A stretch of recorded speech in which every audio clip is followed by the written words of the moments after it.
Hi, everybody. Happy Wednesday. My name is Gino Parati. I am the founder, lead educator, and coach for Right Brain Journeys. I'm also an educator for several universities and colleges here in New York City. I do these LinkedIn Live learning lessons about once a month to help share these insights from my field of interpersonal communication with the wider community. So, thank you to everyone who is joining today. Our lesson today is titled Understanding and Managing Burnout. This is a topic that I've really come to be studying in the last couple of years and personally experience several of the dimensions, which I'll explain to you what the three dimensions are in our lesson today, and share some strategies that I've learned to help manage some of these dimensions so I don't tip over into full blown burnout. Burnout is something that is not uncommon to any type of caregiving profession. We see it with doctors, nurses, people in healthcare. We also see a higher rate with educators. So that's something that I personally am very aware of. And we'll begin to understand why, for those of us in caregiving professions, why we may have higher incidences or higher rates of burnout compared to other types of professions once we understand what burnout is. And then we'll move into the second part of this lesson, which will be some tips from some researchers and experts on how we can help manage and mitigate these dimensions so we don't tip over in that.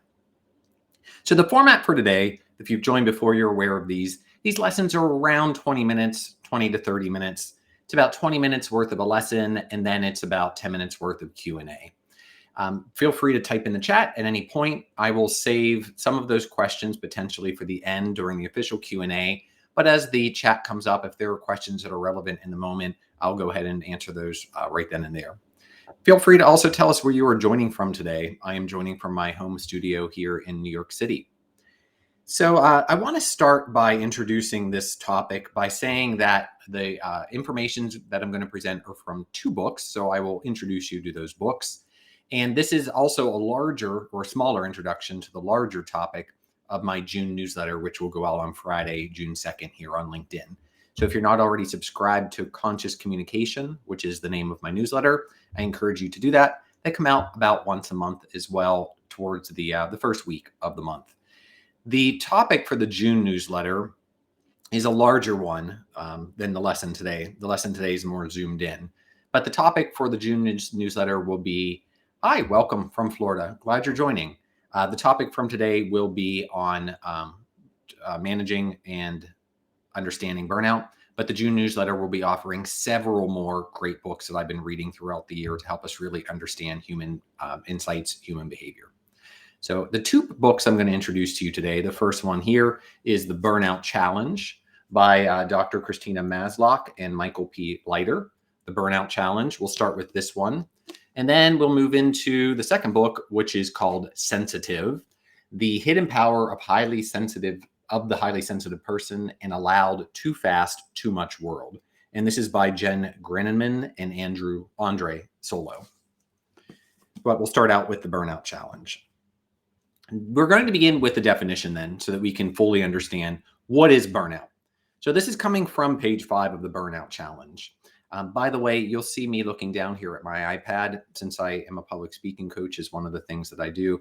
I do like to point out the methods that I use. This is called extemporaneous speaking, where I prepared notes. You'll see me looking down, and then it's very important then to come back and make eye contact for at least 3 seconds with the camera to help people feel connected before you go back into your notes. But I got a lot of notes down here, so you'll see me going into the notes quite a bit today. The authors define burnout as, from the World Health Organization, which is known as WHO, it's using their 2019 definition, which interestingly enough, of course, is pre-pandemic. So things may have shifted even more so after the pandemic.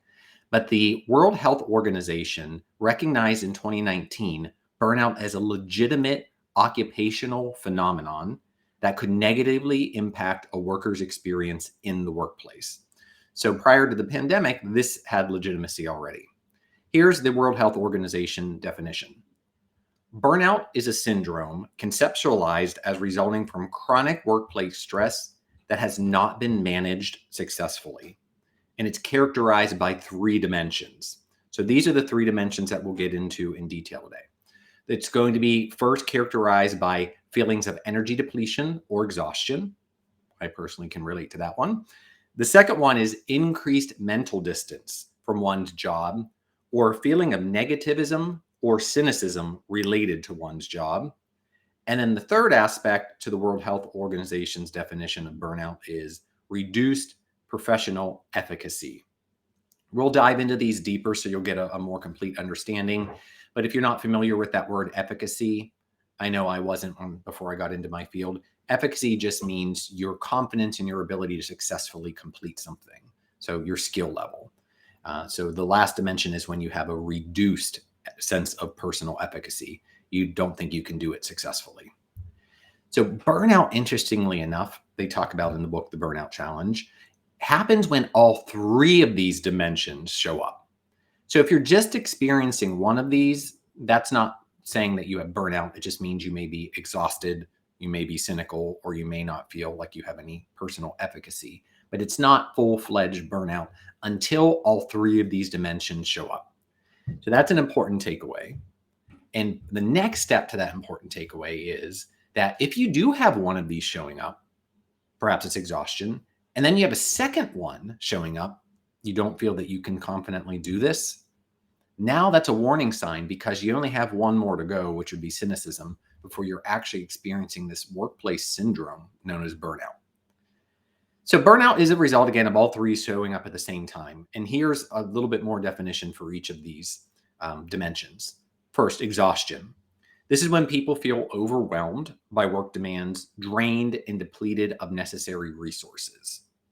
I don't know about you, but feel free to drop into the chat if you feel this one. In our going back to the title of the book, Sensitive, in this loud, too fast world, it's really easy to get into a cycle of overwork, especially for those of us who are financially rewarded for overworking. So there's a direct positive thing that's coming in, money, but at what cost? What other resources are being depleted, potentially your energy? So that's exhaustion. The second one is cynicism. And cynicism is a negatively and overly detached response to work. And in other words, if people are working too hard and doing too much, they'll begin to back off, to cut down, and to reduce what they are doing. There's a term that's been circulating throughout the media and here on LinkedIn in the last year. You probably heard of it. It's called quiet quitting. That really speaks to this idea of cynicism. So if you are experiencing quiet quitting or cynicism, or you're leading a team, you lead an organization where you're noticing that there is quiet quitting or cynicism, that's one dimension of burnout that you are now consciously aware of. And that's a warning sign because, again, if the other two show up, now you have a real syndrome, something that's a bigger deal to have to deal with, that's going to negatively impact people's lives. The third one, let me say real quick, also about cynicism, this is really interesting. Over time, so you can not only become cynical about the work you do, but you can be cynical about the people that you work with, which would be your customers, your students, your coworkers, your patients, whatever line of work that you're in. So now it tips over to the actual human interactions, the relationships that can potentially be built with one another. So you can be cynical about the job itself, but it can get even worse. You can become cynical about the people as well. The third one is that inefficacy, which I already briefly described for you. And inefficacy, officially, this is the definition from the Burnout Challenge. Inefficacy is when you feel powerless and lacking achievement or productivity in work. So in other words, you don't believe you have the capacity to do your work well.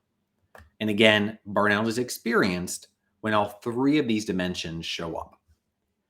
What's interesting about inefficacy is, as someone who's in the learning and development field, the education field, this one for organizations is somewhat easy to address. If someone doesn't feel that they have the productivity in work or they're lacking achievement, there are certain learning interventions that we can do to help address inefficacy. In other words, what do we need to equip this employee with in order to be able to feel confident with the skill set, maybe even emotional confidence, to be able to do the job well? How can we create wins for this person in their work so that they can create wins for our organization? That's where learning and development really comes in along these three pillars. So my question for you, and feel free to drop this in the chat if you would like, do you experience any of these three factors on a regular basis? Exhaustion, cynicism, and inefficacy.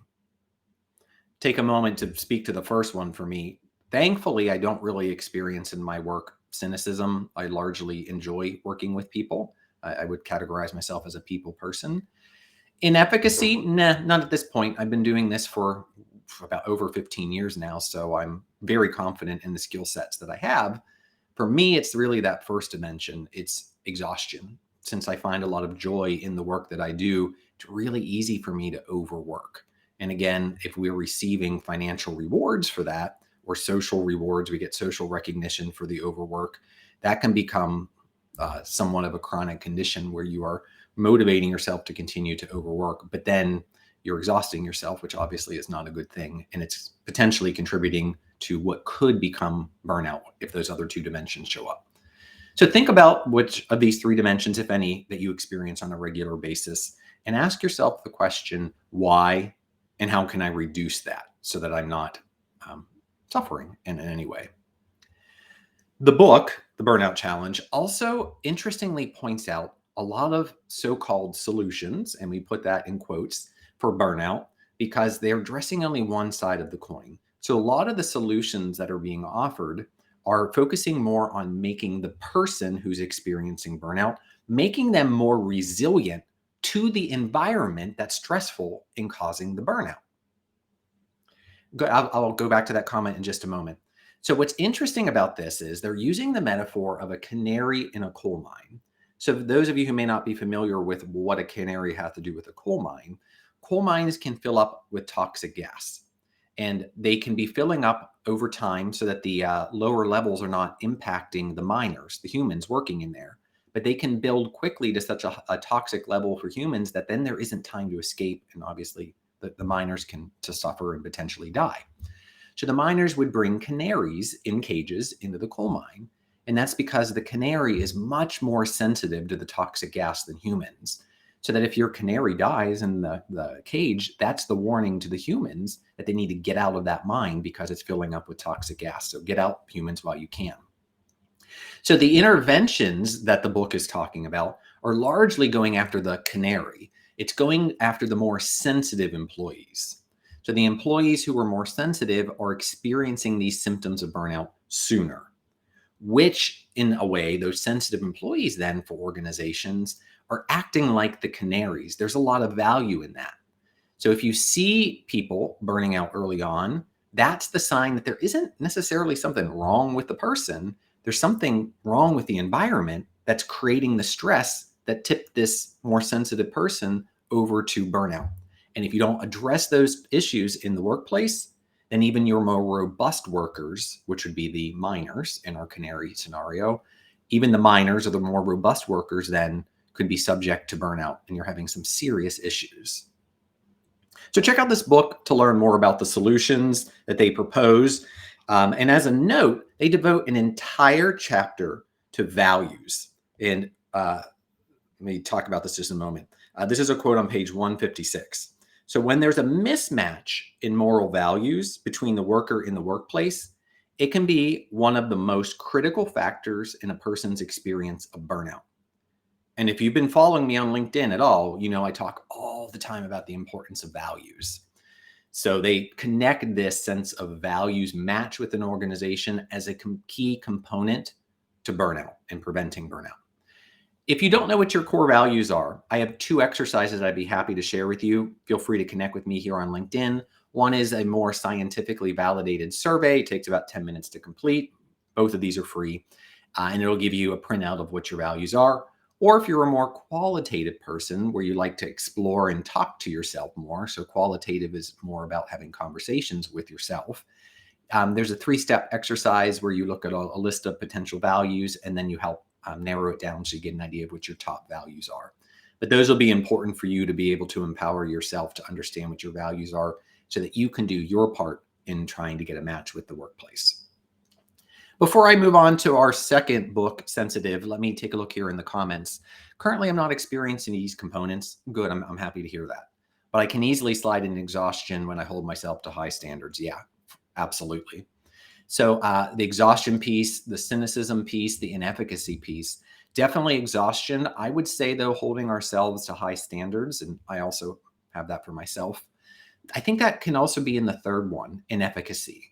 Because if our standards are so high that they're not able to be met even by ourselves, then you don't feel like you have the power or the ability to meet those standards, which can match that definition of inefficacy. So with high standards, potentially, there's a lot of danger there. We're theorizing here because you're hitting two of the three dimensions that tip us into burnout, which would be exhaustion, as you mentioned, and then the second one, inefficacy. So if cynicism shows up, you may actually be experiencing this syndrome known as burnout. So the second book I'm going to introduce, again, I'll hold it up here for you. It's called Sensitive. Both of these books have been published within the last 2 years.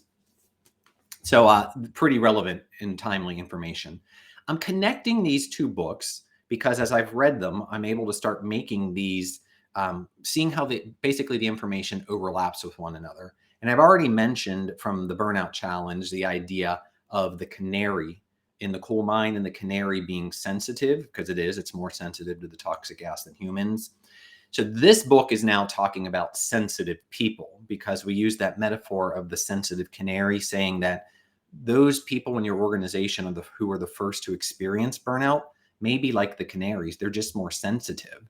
And it doesn't mean we need to make them more robust so they can withstand the stressful environment. It's actually a warning sign for the miners in the canary scenario, or for the more robust employees who do have a higher tolerance of stress, that if this stress doesn't get managed within the workplace, even the more robust workers can really suffer. And again, then we have major problems. So the book is Sensitive, The Hidden Power of Highly Sensitive People in a Loud, Fast, Too Much World. And let's look at the tips here for how they can help manage burnout. So let's start with the definition. Sensitive people, which is estimated to be around 30% of the population. So if you are a sensitive person, you are a minority, but a sizable minority. 30% is not a small amount of people, but it is still the minority. And sensitive people, the book is describing as and defining as, and this is a direct quote, absorb more sensory information, often unconsciously, think more deeply, and find more interconnections among disparate things than less sensitive people typically do. Think about that definition for a moment and consider whether or not you may match that. So I consider sensitive people, and yes, I identify as a sensitive person myself because I fit two of the many characteristics that they list in this book. Big emotions. I cry easily at movies. I laugh easily at movies. I get angry easily at stories and movies. My emotions are intense and deep. I experience them easily. And then my physical senses tend to be more sensitive than the average person as well. I smell things faster than other people. I notice everything that's around me. If you walk into my classroom, I notice if you have a new haircut. I see stuff more than the average person does. So I'm taking in all this. If you relate to any of that, perhaps that is indicating to you that you may be in this 30% of sensitive people. Yeah, hi, Maribel. Absolutely. This definition of sensitive is, quote, sensitive people absorb more sensory information, often unconsciously. So meaning you're not trying to notice things, you just notice them. Absorb more sensory information, often unconsciously, think more deeply, and find more interconnections among disparate things than less sensitive people do. So that last one, find more interconnections among disparate things, I just did it by connecting these two completely different books that I was reading this summer. And I saw overlap between how the information in one speaks to information in the other. Not everybody sees that. They would see two separate books and they would keep them in two separate books. So if you also are able to connect things that are seemingly separate, that may indicate to you that you're also in that 30% of sensitive people. So I consider us sensitive people to be those canaries in the workplace. And so I hypothesize that those of us who are sensitive are more likely to experience burnout faster, sooner than the majority, the 70% of people that aren't sensitive. And this is why I said that if you have these sensitive canaries, these sensitive people, and I'm one of them, instead of making us more robust, we're sounding the alarm that something's not right in the workplace. So when the 30% are suffering, there's a chance that the next 70% are going to tip into it if things don't change. Sarah, hi, welcome. Always happy to see you join. So while the book talks about the amazing strengths of sensitive people, and I'll mention them here briefly just to give a shout out to the book, I'm going to focus on something different, which would be managing the solutions. So these are the amazing strengths of sensitive people. There's 5 of them. Empathy, we feel more deeply. Creativity, because we're able to connect the dots between all these different ideas that don't seem to be connected. Sensory intelligence, meaning we have our 5 senses pulling in more data. We notice more in the environment than the average person, and we make more sense out of that information. Depth of processing, we go much deeper into things. We see deeper meanings behind them. This is why I am a coach. I often listen to my clients and the stories that they talk about, and I point out things, and even though I don't know them that well, I point out things that they just told me, but they never stopped to think about. They never thought to go deeper into their own words. So I always say, as a coach, because of my depth of processing, I just act as a mirror. I reflect back what I'm seeing and what I'm hearing. You're the one who told me. It's right there, but you didn't notice it because you don't have the same depth of process that you've developed yet, but you can develop it. The last one is the depth of emotion, which again is what I said. It's the ability to feel deeply about things, which is connected to that first one of empathy. Okay, so those are the strengths. Let's get into really the last part of this lesson, which is managing burnout. So these are the tips, and I'll finish this up within the next 5 minutes and save any questions that you have for the last 5 minutes.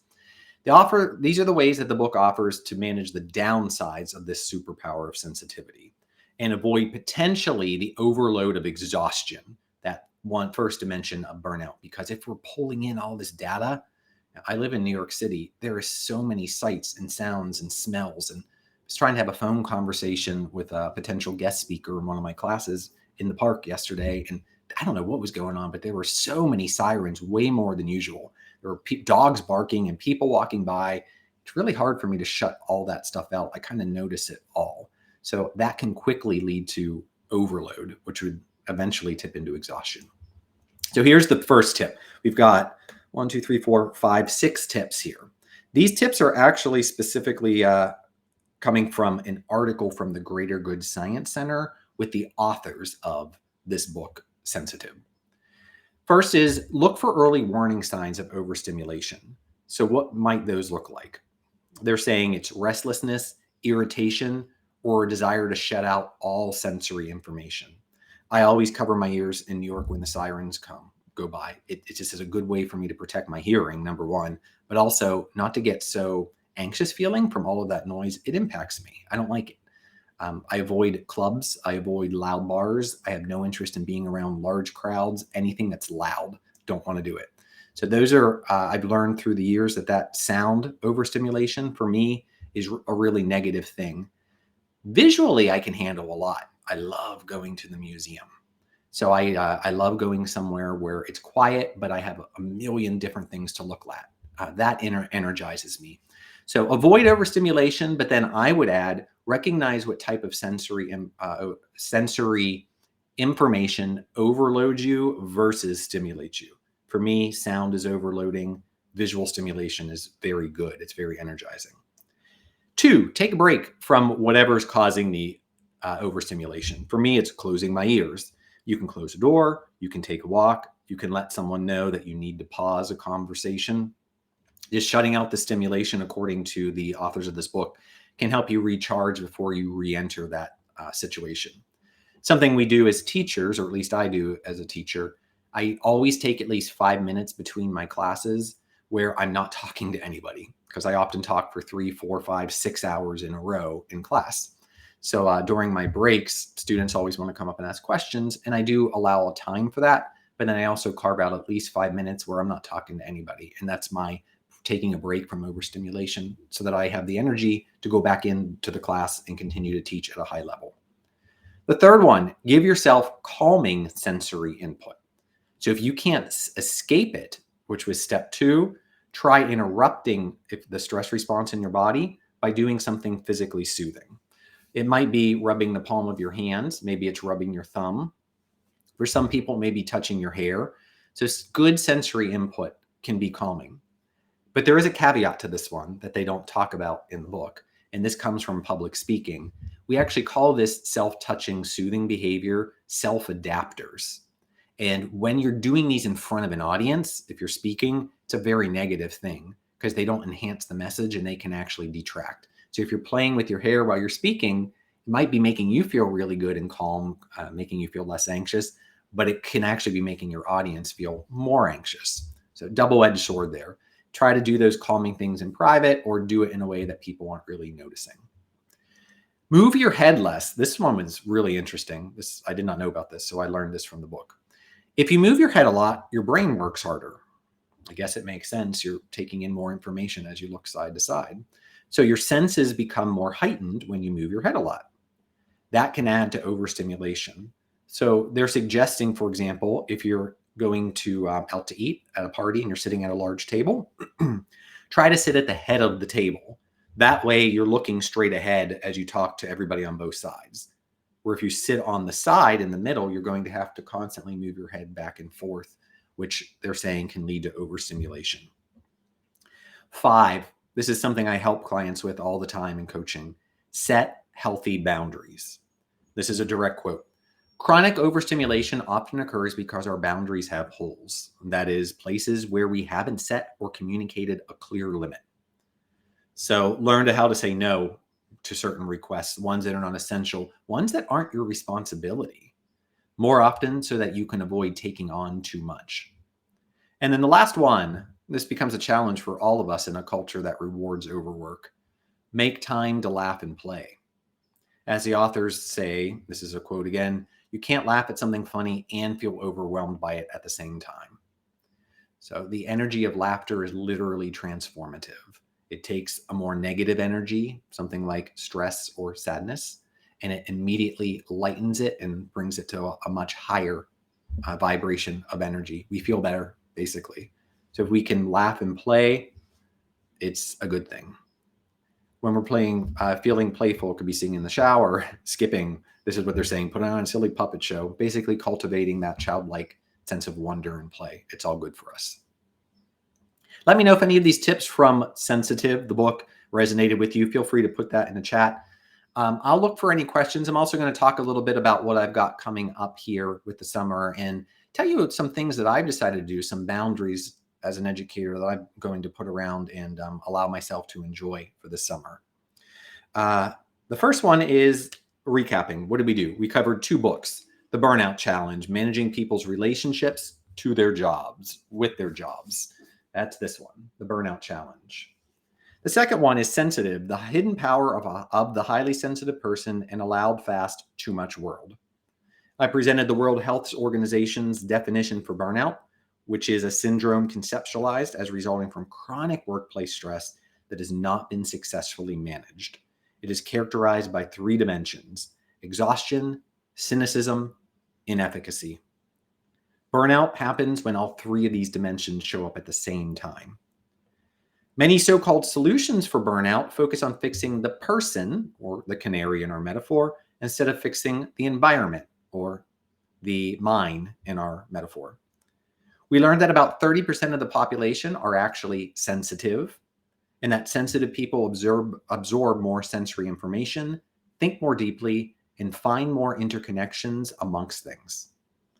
I hypothesized that sensitive people may be more likely to experience symptoms of burnout faster than others. And finally, I shared 6 ways for us to avoid the potentially exhausting overload of overstimulation. And those are from the Greater Good Science Center article, The Superpowers of Sensitive People. So in the spirit of managing burnout by preventing exhaustion, I plan to take June, July, and August off from these learning sessions. The June newsletter that I talked about in the very beginning, that will go out here on Friday the 2nd, and it will have all of my summer reading suggestions to 8 books in total and includes both of these books. So you'll have the direct links to that so you can go and check them out and see the official summary from the authors. So both the learning session and the newsletter will pick up in September. That's my plan. I'm going to allow myself to rest, which is the title of another book that is on that reading list in the June newsletter.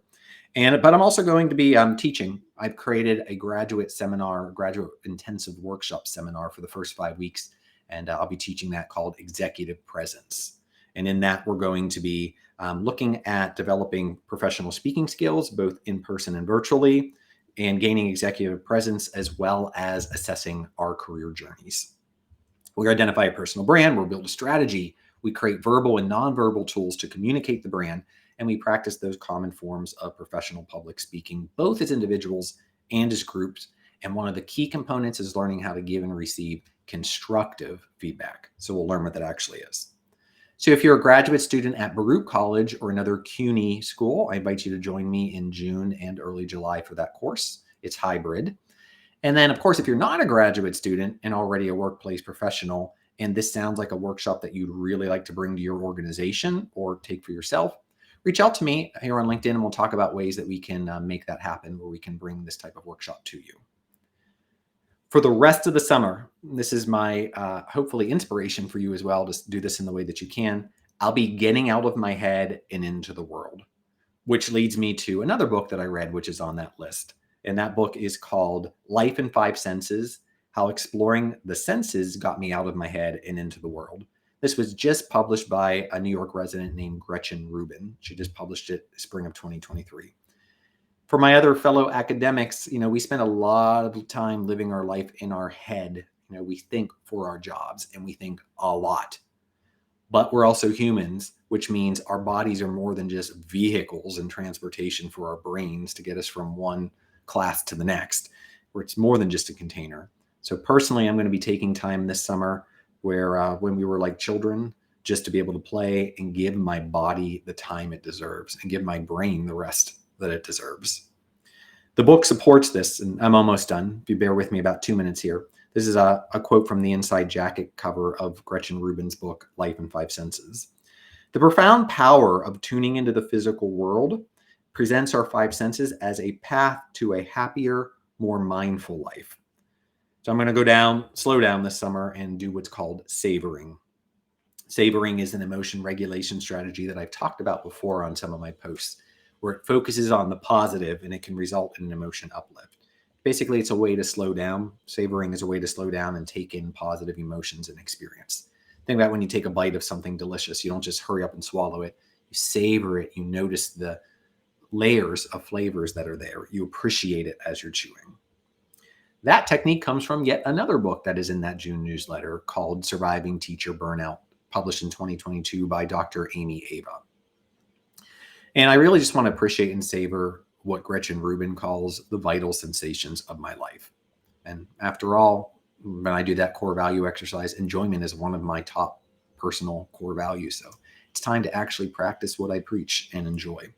So I hope that my own journey inspires you to take the time to enjoy living as much as you enjoy working for the summer. Thank you so much. That's it for today. It doesn't look like we have any questions. So again, I invite you to follow my LinkedIn newsletter. It will go out on August the 2nd. It's called June the 2nd, this Friday. It's called Conscious Communication, and you'll find that in the featured section on my LinkedIn profile, which is right towards the top. You'll see the link where you can click on Conscious Communication and then just click the subscribe button. Thanks so much, everybody. Happy summer. I'll see you in September. Bye-bye.